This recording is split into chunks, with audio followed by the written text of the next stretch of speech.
Hello students, welcome to Easy Learning with Suvitha. Hello students, 10ാം ക്ലാസ്സിൻ്റെ കേരള പാഠാവലിയിലെ രണ്ടാമത്തെ യൂണിറ്റാണ് ഉള്ളിലാണെപ്പോഴും ഉന്മത്താൻ എന്നപ്പോൾ എന്ന യൂണിറ്റ്. ഈ യൂണിറ്റിലെ ആദ്യത്തെ പാഠഭാഗത്തിൻ്റെ ആശയമാണ് നമ്മൾ ഈ വീഡിയോയിൽ നോക്കുന്നത്.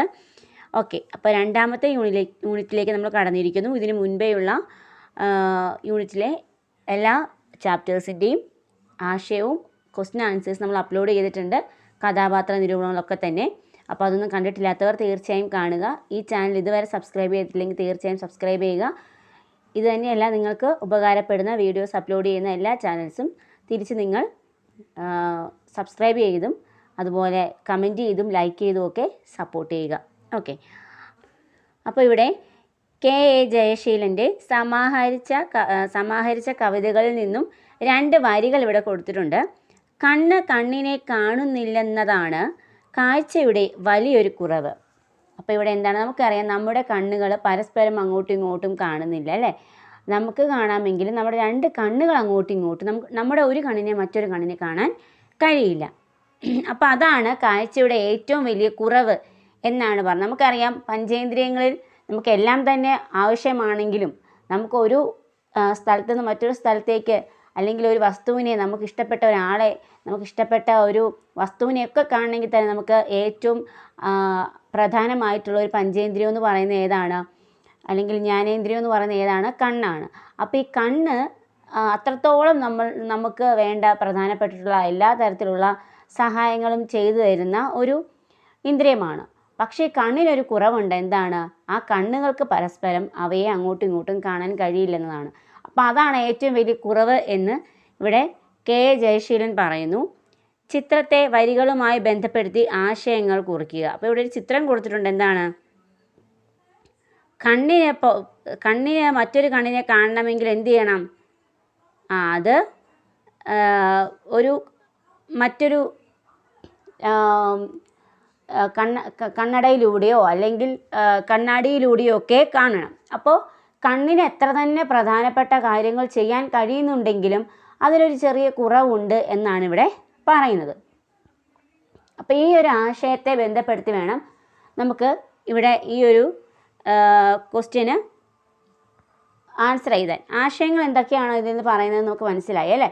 കണ്ണ് ഏറ്റവും പ്രധാനപ്പെട്ട കാര്യങ്ങൾ ചെയ്തു തരുന്ന ഒരു അവയവമാണ് അല്ലെങ്കിൽ ഒരു ഇന്ദ്രിയമാണ്. കണ്ണിൻ്റെ കാഴ്ച കൂടാതെ ജീവിക്കുന്ന ഒരുപാട് പേരുണ്ടെങ്കിലും അവരൊക്കെ ഒരുപാട് പ്രതിസന്ധികളെ തരണം ചെയ്താണ് മുമ്പോട്ട് പോകുന്നത്. അപ്പോൾ കണ്ണിൻ്റെ കാഴ്ചയുള്ളവർക്ക് അതിൻ്റെ മൂല്യം മനസ്സിലാവാതെയാണ് നമ്മൾ ജീവിക്കുന്നത്. അപ്പോൾ പെട്ടെന്നൊരു ദിവസം കാഴ്ച നഷ്ടപ്പെട്ടാൽ നമുക്ക് നേരിടേണ്ടി വരുന്ന എത്രത്തോളം പ്രത്യാഘാതങ്ങളുണ്ട് എന്ന് നമുക്ക് അറിഞ്ഞുകൂടാ.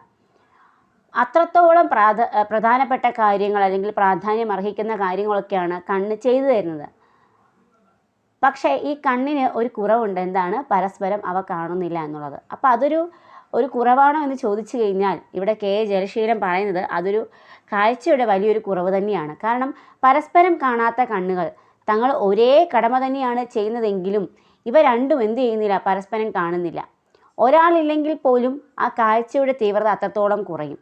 അപ്പോൾ അത്രത്തോളം പരസ്പരം ബന്ധപ്പെട്ട് കിടക്കുന്ന, തൊട്ടടുത്ത് കിടക്കുന്ന 2 കണ്ണുകൾ പോലും പരസ്പരം കാണാൻ കഴിയുന്നില്ല എന്ന് പറയുമ്പോൾ ഇത് മനുഷ്യൻ്റെ ജീവിതത്തിലേക്ക് വെളിച്ചം വീശുന്ന ഒരു ആശയമാക്കി നമുക്കിതിനെ മാറ്റാം. കാരണം തൊട്ടടുത്തിരിക്കുന്നവർ പോലും പരസ്പരം അറിയുന്നില്ല, മൂല്യങ്ങളെ അറിയുന്നില്ല, അവരുടെ പ്രവർത്തനങ്ങളെ അറിയുന്നില്ല, അവരുടെ പ്രവൃത്തി മേഖല അറിയുന്നില്ല.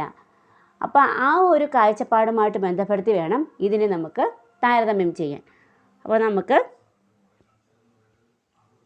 പാഠത്തിലേക്ക് പോകാം. അടക്കം ചെയ്യപ്പെട്ട നിശബ്ദത പുറത്തു ചാടി കാഴ്ചകളുടെ ഘോഷയാത്ര നടത്തുന്നു. അതായത് അതുവരെ അടക്കം ചെയ്യപ്പെട്ടിരിക്കുകയായിരുന്നു, ഒരു മൗനമായിരുന്നു. ആ ഒരു നിശബ്ദത പെട്ടെന്ന് പുറത്തു ചാടി. അപ്പോൾ എന്തുണ്ടാകും? കരഘോഷങ്ങളുണ്ടാകും, ഒച്ചയുണ്ടാകും, ശബ്ദമുണ്ടാകും.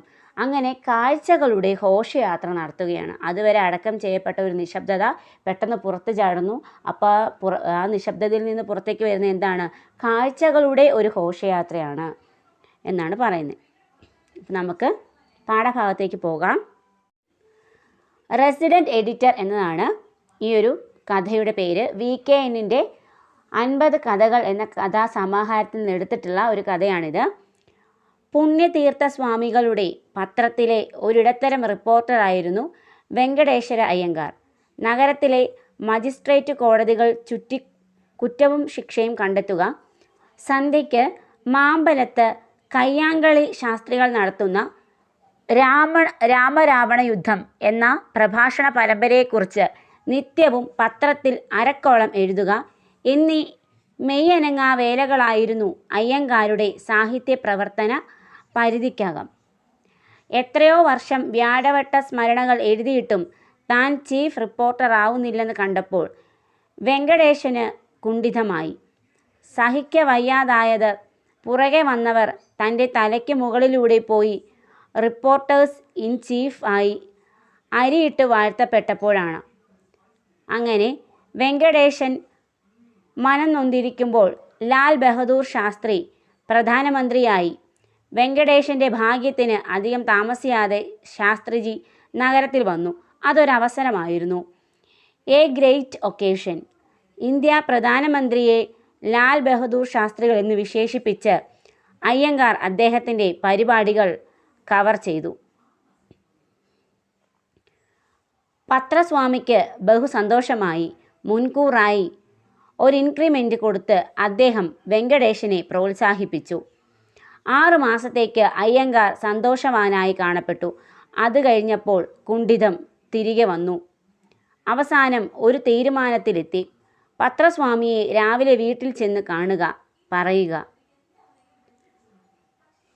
അടിയന്തിരമാ ചീഫ് റിപ്പോർട്ടറായി പ്രൊമോഷൻ വേണം, ഇല്ലെന്നാൽ രാജിവെക്കുന്നു, മന്നിക്കണം. പിറ്റേന്ന് കാലത്ത് തിരുപ്പതി തമ്പുരാൻ്റെ വിഗ്രഹത്തെ പൂജിച്ച് വെങ്കടേശൻ പത്രസ്വാമിയുടെ വസതിയിൽ ചെന്നു. ആ സ്വാമി മുകളിലാണെന്ന് ഭൃത്യൻ വാൾദൊരൈ സ്വാമി പറഞ്ഞു. കോണി കയറാൻ വെങ്കടേശൻ തളത്തിൽ കടന്നപ്പോഴാണ് കൂറ്റൻ അൽസേഷ്യൻ പട്ടി കോണിയുടെ പിന്നിൽ നിന്ന് നിരായുധൻ്റെ നേർക്ക് കുരച്ചു ചാടുന്നത്. നിമിഷാർദ്ധം ശങ്കിക്കാതെ വെങ്കടേശൻ ഉടുത്ത മുണ്ടഴിച്ച് ശിങ്കത്തിൻ്റെ മുഖത്തെറിഞ്ഞു കോണി കയറി. കൗപീനവും ഷർട്ട് കോട്ടും തലപ്പാവും ധരിച്ച് തൻ്റെ മുന്നിൽ നിൽക്കുന്ന വെങ്കടേശനെ നോക്കി താഴെ പട്ടിയുടെ ഉഗ്രമായ കുര ശ്രദ്ധിച്ചു. പത്രസ്വാമി ഒരു നിമിഷം നിന്താൻ. പിന്നീട് 2 പേരും താഴെയിറങ്ങി. വെങ്കടേശൻ്റെ വസ്ത്രം പട്ടി ഇഞ്ചിഞ്ചായി കടിച്ചു നുറുക്കിയിടുകയാണ്. പട്ടിയെയും മറ്റേ വിശ്വസ്തനെയും മാറി മാറി നോക്കി പത്രസ്വാമി ചോദിച്ചു, ഉനക്ക് എന്ന വേണം? വെങ്കടേശൻ പറഞ്ഞു, ചീഫ് റിപ്പോർട്ടർ ആകണം.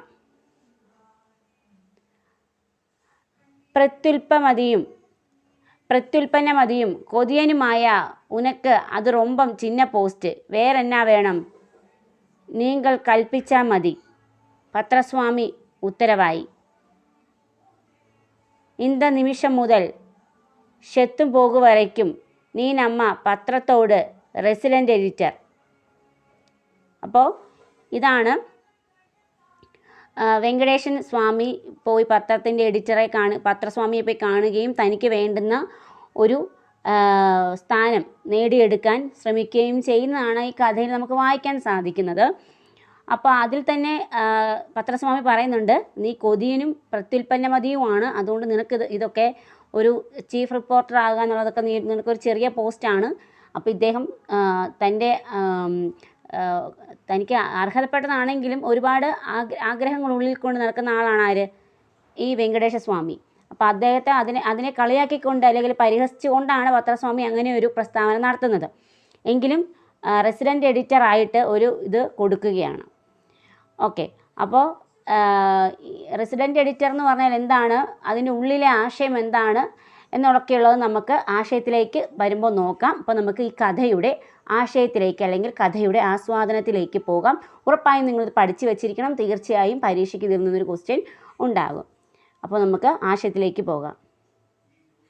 ഗ്രന്ഥകാര പരിചയം. VKN സവിശേഷമായ ഒരു രചനാ ശൈലി കൊണ്ട് മലയാള വായനക്കാരിൽ ചിരിയുടെ മാലപ്പടക്കം കൊളുത്തിയ എഴുത്തുകാരനായിരുന്നു VKN എന്നറിയപ്പെടുന്ന വടക്കേക്കൂട്ടാല നാരായണൻകുട്ടി നായർ.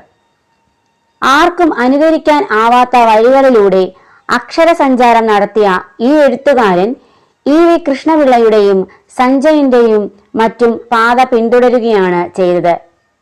1929 ഏപ്രിൽ 7 അദ്ദേഹം ജനിച്ചു. മരണം 2004 ജനുവരി 25. ശുദ്ധഹാസ്യമാണ് VKN എന്ന എഴുത്തുകാരന്റെ മുഖമുദ്ര. പയ്യൻ എന്ന കേന്ദ്ര കഥാപാത്രത്തിലൂടെ അദ്ദേഹം തന്നെ അവതരിപ്പിച്ചു. കഥയും നോവലുമായി 25-ലേറെ കൃതികൾ VKN എഴുതിയിട്ടുണ്ട്. VKN കഥകൾ, പയ്യൻ കഥകൾ, പയ്യൻ ഡയറി, പയ്യന്റെ യാത്രകൾ, പയ്യന്റെ കാലം മുതലായ 15-ലധികം കഥാസമാഹാരങ്ങളും അസുരവാണി, മഞ്ചൽ, ആരോഹണം, ജനറൽ ചാത്തൻസ്, പിതാമഹൻ, അനന്തരം മുതലായ നോവലുകളും കൃതികളിൽ ഉൾപ്പെടുന്നു. കഥയുടെ ആസ്വാദനം അല്ലെങ്കിൽ ആശയം. Resident editor. പത്രമാധ്യമവുമായി ബന്ധപ്പെട്ട രസകരമായ കഥയാണ് റെസിഡന്റ് എഡിറ്റർ. VKNന്റെ ആക്ഷേപഹാസ്യ പ്രയോഗ ചാതുരി പ്രകടമാക്കുന്ന കഥയാണിത്. വെങ്കടേശ്വര അയ്യങ്കാർ എന്ന പത്ര റിപ്പോർട്ടറാണ് മുഖ്യ കഥാപാത്രം. പത്രമുടമയുടെ പേര് പുണ്യതീർത്ഥ സ്വാമികൾ. ഒരു ഇടത്തരം പത്രം റിപ്പോർട്ടറായിരുന്നു വെങ്കടേശ്വര അയ്യങ്കാർ. നഗരത്തിലെ മജിസ്ട്രേറ്റ് കോടതികളിൽ അലഞ്ഞു നടന്ന് കുറ്റവും ശിക്ഷയും കണ്ടെത്തുക, സന്ധ്യയ്ക്ക് മാമ്പലം എന്ന സ്ഥലത്ത് നടക്കുന്ന രാമരാവണ യുദ്ധം എന്ന പ്രഭാഷണ പരമ്പരയെക്കുറിച്ച് പത്രത്തിൽ അരക്കോളം എഴുതുക എന്നിങ്ങനെ 2 ജോലികൾ മാത്രമാണ് അയ്യങ്കാർക്ക് കൊടുത്തിട്ടുള്ളത്. എത്രയോ വേളവട്ടങ്ങൾ കഴിഞ്ഞിട്ടും അയ്യങ്കാർ ഇപ്പോഴും പഴയ ഇടത്തരം റിപ്പോർട്ടർ തന്നെയാണ്. ചീഫ് റിപ്പോർട്ടറായി തന്നെ ഉയർത്താത്തതിൽ അയ്യങ്കാർക്കുള്ള വിഷമം ചെറുതല്ല. തന്റെ പുറകെ വന്നവർ പലരും തന്റെ തലയ്ക്ക് മുകളിലൂടെ കടന്നുപോയി റിപ്പോർട്ടേഴ്സ് ഇൻ ചീഫ് പദവിയിൽ എത്തുന്നു. അങ്ങനെ നിരാശയും വേദനയും ആയിരിക്കുമ്പോഴാണ് ലാൽ ബഹദൂർ ശാസ്ത്രി പ്രധാനമന്ത്രി ആവുന്നത്. അദ്ദേഹം തന്റെ നഗരം സന്ദർശിക്കാൻ വരുന്നുണ്ടെന്ന് അറിഞ്ഞ് ഇതൊരു നല്ല അവസരമാണെന്ന് മനസ്സിലാക്കിയ അയ്യങ്കാർ പ്രധാനമന്ത്രിയുടെ പരിപാടികൾ കവർ ചെയ്തു. പത്രത്തിന്റെ ഉടമസ്ഥന് സന്തോഷമായി. അദ്ദേഹം പാരിതോഷികം എന്ന നിലയിൽ ഒരു മുൻകൂർ ഇൻക്രിമെന്റ് അയ്യങ്കാർക്ക് പ്രഖ്യാപിച്ചു. 6 മാസത്തോളം അയ്യങ്കാർക്ക് സന്തോഷമായിരുന്നു. പിന്നെയും തന്റെ പ്രൊമോഷനെ കുറിച്ചായി ചിന്ത. ഏതായാലും പത്ര ഉടമസ്ഥനായ സ്വാമിയെ നേരിട്ട് വീട്ടിൽ ചെന്ന് കാണുക തന്നെ. എന്നിട്ട് ഉടമയോട് വിവരം പറയണം.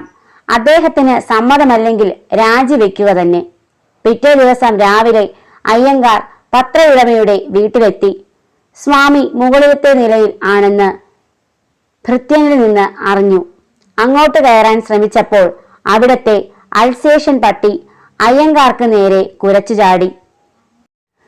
വേറെ മാർഗം ഇല്ലാത്തതിനാൽ അയ്യങ്കാർ ഉടുമുണ്ടഴിച്ച് പട്ടിയുടെ മുഖത്തേക്ക് എറിഞ്ഞു. ഉടുമുണ്ടില്ലാതെ തന്നെ വെറും അടിവസ്ത്രവുമായി സ്റ്റെയർകേസ് കയറി മുകളിലെത്തി. പത്രമുടമയെ കണ്ടപ്പോൾ അയ്യങ്കാരോട് വന്ന കാര്യം എന്താണെന്ന് അദ്ദേഹം അന്വേഷിച്ചു. വെങ്കടേശ്വരന്റെ വേഷം ഈ വിധം ആകാനുള്ള കാരണം പത്രസ്വാമി ഊഹിച്ചെടുത്തു. ചീഫ് റിപ്പോർട്ടർ ആകണം എന്ന ആവേശം അയ്യങ്കാർ പത്രസ്വാമിയുടെ മുന്നിൽ ഉന്നയിച്ചു. അപ്പോൾ പത്രസ്വാമി പറഞ്ഞു, ബുദ്ധിമാനായ നിനക്ക് ആ ജോലി തീരെ പോരാ, നിനക്ക് മറ്റെന്ത് ജോലി വേണം? അതൊക്കെ മുതലാളി തീരുമാനിച്ചാൽ മതിയെന്ന് അയ്യങ്കാർ പറഞ്ഞു. ഈ നിമിഷം മുതൽ മരിക്കുന്നത് വരെയും എന്റെ പത്രത്തിന്റെ റെസിഡന്റ് എഡിറ്ററായി നിന്നെ നിയമിച്ചിരിക്കുന്നു എന്ന് പത്രത്തിന്റെ ഉടമ മറുപടി പറയുന്നതോടെ കഥ അവസാനിക്കുന്നു.